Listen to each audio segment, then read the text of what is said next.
Dans cette vidéo, aujourd'hui, vous allez découvrir toutes les étapes pour réaliser un portrait animalier réaliste au crayon de couleur.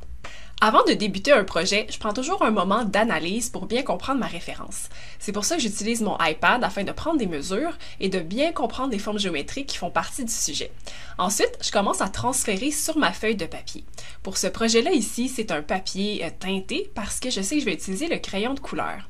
J'utilise des formes géométriques qui me permettent de retrouver facilement les formes du berger allemand, puis je fais une comparaison de gauche à droite en dessinant chacun des traits de son visage jusqu'à ce que j'obtienne une certaine ressemblance. C'est certain qu'il faut avoir quand même des bonnes bases en dessin pour pouvoir faire ça, mais il existe des techniques qui permettent de trouver rapidement les formes contours. Ensuite, j'ai une petite phase de correction où je vais comparer le dessin que j'ai fait par rapport à ma référence sur le iPad. Si vous n'avez pas d'iPad, il y a d'autres solutions, mais c'est sûr qu'à force de pratiquer le dessin, vous allez développer votre sens d'observation et ça va faire toute une différence dans la réussite de vos dessins. Une fois que les lignes contours sont terminées, c'est enfin le temps d'appliquer les couleurs. Je commence par faire une sélection de 5 ou 6 couleurs en comparant mes crayons par rapport à ma référence sur mon iPad. Je me fais un petit échantillon et je note mes numéros, ce qui peut toujours aider mes étudiants parce que ce projet était issu d'un des cours. Ensuite, j'applique ma première couche de crayon partout. C'est une étape qui est assez longue parce qu'il faut décortiquer la couleur qu'on voit à chaque endroit du berger allemand pour la première fois. Avoir un iPad, ça aide énormément pour le faire parce qu'on peut prendre un échantillon de couleurs sur l'iPad et s'aider à comparer la bonne couleur. Cependant, c'est aussi possible de le faire avec seulement une référence qui est imprimée par papier. C'est une question de pratique, une question de travail. L'objectif de cette étape-là, c'est vraiment d'être capable de mettre la bonne couleur approximative là, à peu près partout. Ensuite, on va raffiner nos couleurs, mais il faut le faire une première fois pour qu'aux étapes suivantes, on ait besoin de réfléchir un petit peu moins. Cette étape-là prend un certain temps parce que le berger allemand couvre l'entièreté de ma page. Il faut vraiment que j'aille mettre du crayon de couleur partout.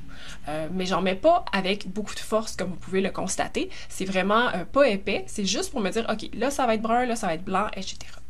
Ensuite, je vais commencer à analyser plus en détail quelles sont les couleurs que j'ai sur chacune des parties du berger allemand et là, je vais me plonger de façon très microscopique sur le détail.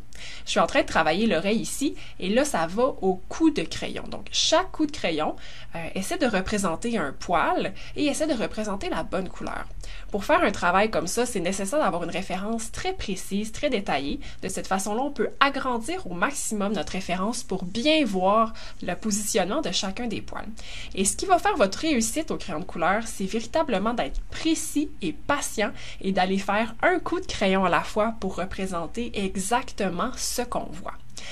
Si vous aimez le réalisme, ça demande une certaine dose de patience et il faut le savoir parce que c'est vraiment un travail de moine qui peut prendre jusqu'à plusieurs heures. C'est important que je vous mentionne la durée de ce projet. Au total, ça m'a pris près de 6 heures pour réaliser ce berger allemand et vous le voyez en seulement 5 minutes et demie. Il faut donc savoir que ça prend énormément de temps faire du crayon de couleur et ne pas vous décourager si vous commencez à le faire. Évidemment, c'est un projet très avancé, mais il existe plein d'autres projets beaucoup plus simples où vous allez pouvoir vous entraîner avec le crayon de couleur.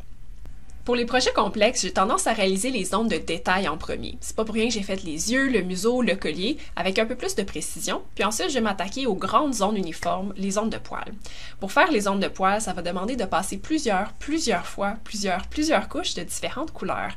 Ça peut vous surprendre, mais on introduit parfois toutes sortes de couleurs, même dans du poil qui est brun. Et bien ici, j'ai mis du bleu, entre autres, qui va représenter les reflets, probablement du ciel ou de l'environnement qui est tout autour. Pour bien réussir à faire une texture de poil, il faut passer avec des coups de crayon qui représentent autant la longueur que l'orientation des poils et je vais en rajouter jusqu'à ce que l'épaisseur de crayon soit assez opaque. Ça veut dire qu'il faut faire de nombreuses itérations, de nombreuses couches pour remplir l'entièreté de la zone.